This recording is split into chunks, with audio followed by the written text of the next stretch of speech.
दोस्तों, अक्सर मैं पहले अपना इंट्रोडक्शन दे दूं। मेरा नाम नीरज श्रीवास्तव है और मैं लखनऊ में ही पला बड़ा हूं और अपने आप को भारत का नागरिक मानता हूं। हम कई तरह की एक्टिविटीज़ में इन्वॉल्व रहते हैं, जैसे हमारा एंटी करप्शन के लिए हम कार्य करते हैं। National anti corruption human right committee of India है और राजनीति दल भी चलाते हैं। तो आज आप लोगों से मैं बात करना चाहता था, जो था धर्म को लेकर के। धर्म का वास्तविक मूल्यांकन कैसे करते हैं आप?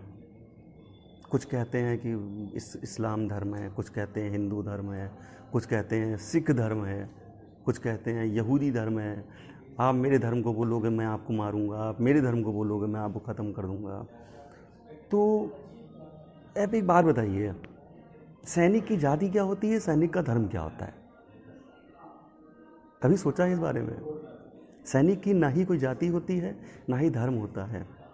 कभी कोई नहीं कहता है ए मुस्लिम सैनिक इधर आओ, ए हिंदू सैनिक उधर जाओ, ए क्रिश्चियन सैनिक तुम वहाँ नहीं रहोगे, ए यहूदी सैनिक ऐसा नहीं। सैनिक सैनिक होता है, उसका धर्म होता है देश की रक्षा करना। धर्म की वास्तविक परिभाषा यहीं से शुरू करते हैं हम लोग। धर्म होता है जो धारण किया जाए।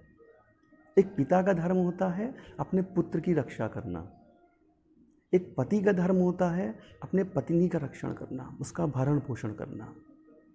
देश के सैनिक का, जैसे मैंने बताया, धर्म होता है देश की रक्षा करना। और इनसे ऊपर एक धर्म होता है, वो होता है मानव धर्म, और जाति होती है मानवता। मानव धर्म सबसे बड़ा धर्म है। आप सोच के देखिए कि ईश्वर ने कभी हमारे अंदर अंतर नहीं बनाया। हम जहाँ जन्म लेते हैं, हम उसी परिवेश में आते हैं, वही हमें प्रेजेंट करने लगता है। हम हिंदू हैं, हम मुस्लिम हैं, हम क्रिश्चियन हैं, हम ईसाई हैं, ये हमारे कार्यकलाप होते हैं मात्र। हम इबादत करते हैं तो हम मुस्लिम हो गए हैं, हम प्रार्थना करते हैं तो हम हिंदू हो गए हैं, हम प्रे करते हैं तो हम क्रिश्चियन हो गए हैं, हम अल्लाह बोलते हैं तो हम मुस्लिम हैं, हम गॉड बोलते हैं तो हम क्रिश्चियन हैं। लेकिन धर्म क्या है? सबको बराबर मानना, इंसान को इंसान समझना ही हमारा सबसे बड़ा कर्तव्य है, और मानव को मानव समझना हमारा धर्म है। हम कर्म की बात करें, कर्म पे जब हम ध्यान देते हैं तो हमारा धार्मिक आचरण सामने आता है। यही वास्तविकता है हमारी, हम इसको ध्यान ही नहीं देते हैं। 1947 से लेकर के आज तक जो एक आग लगाई गई है हिंदू मुस्लिम के बीच में, वो धर्म को लेकर के थी। वो धर्म को लेकर के नहीं है, वो बहकावा है। हमको बहका दिया गया कि हम लोग लड़ते रहें, मरते रहें, और लोग एक दूसरे पे जुटे रहें राजनीति करने के लिए। किसी ने कहा कि मैं मंदिर बना दूंगा, मुझे वोट दो। किसी ने कहा मैं मस्जिद बना दूंगा, मुझे वोट दो। किसी ने कहा कि मैं क्रिश्चियन बना दूंगा, आपको इतना फंडिंग मिल जाएगा, आप बन गए।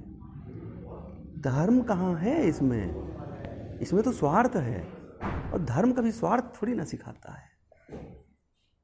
क्या मोहम्मद साहब ने कह दिया है कि आप दूसरे धर्म को मानना बंद कर दो, आप हिंदुओं को जो है बिल्कुल आप उनको अपने पास फटकने मत दीजिए? कभी नहीं कहा। अगर ऐसा कहा होता तो आज़ादी के पहले बिस्मिल्लाह खान और सरदार भगत सिंह एक नहीं होते। डॉक्टर अब्दुल कलाम जी जैसे लोग देश में नहीं होते। ये परिभाषा उनके माइंड में थी ही नहीं। ये तो बहकावे का है, ये तो एक राजनीतिकरण है, संदर्भ है सिर्फ एक अपनी रोटी सेकने का। कि जिस दिन आप सोचिए कि जिस दिन हिंदू भाई मुस्लिम भाई मंदिर मस्जिद मुद्दा भूल जाएंगे, कहेंगे हम सब एक हैं, हमारा धर्म मानवता है, हमारा देश भारत है, हमारा संविधान भारतीय है, हम एक दूसरे के साथ जिएंगे, एक दूसरे का रक्षण करेंगे, राजनीति खत्म। क्या मुद्दा बचेगा उसमें बात करने का? तो मेरी आप लोगों से गुजारिश है, विनती है कि धर्म को सही रूप से धारण कीजिए। धर्म परिभाषित करता है आपके कर्तव्य को। धर्म परिभाषित करता है आपकी देशभक्ति को, धर्म परिभाषित करता है मानवता को। तो मेरा निवेदन है, धर्म को इतना ही समझिए। धन्यवाद।